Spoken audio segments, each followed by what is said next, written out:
मुसळधार पावसामुळे वेदगंगा नदी महापुराच्या दिशेने गेले 2 दिवस सुरू असलेल्या मुसळधार पावसामुळे वेदगंगा नदीला पूर आला असून या पुराची वाटचाल आता महापूरकडे होत असल्याचं दिसून येत आहे। मुरगुड निढोरी मार्गावर पाणी आल्यामुळे हा रस्त्यावरती वाहतूक विस्कळीत बनली होती।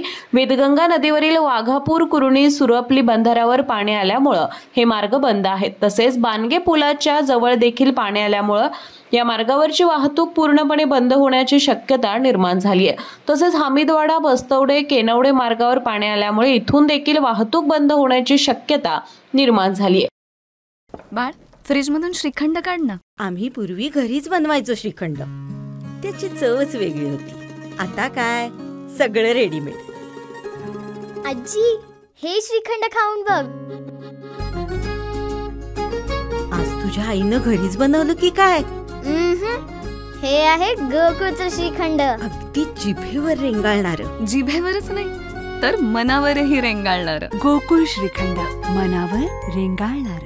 मुरगुड वाघापूर रस्ता बंद झाला आहे। कापशी मुरगुड मार्गावरील असलेल्या सर पिराजीराव तलाव येथे पाणी आल्यामुळे वाहतूक विस्कळीत बनली आहे।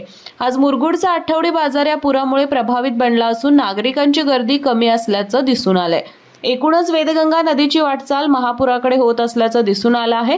नदीकाठावर नागरिकांनी काळजी घ्यावी असं आवाहन प्रशासनानं केलं आहे। कागल प्रतिनिधी ओमकार पोतदार। अशाच नवनवीन अपडेट पाहण्यासाठी आमच्या KK न्यूज चॅनेलला सबस्क्राईब करा।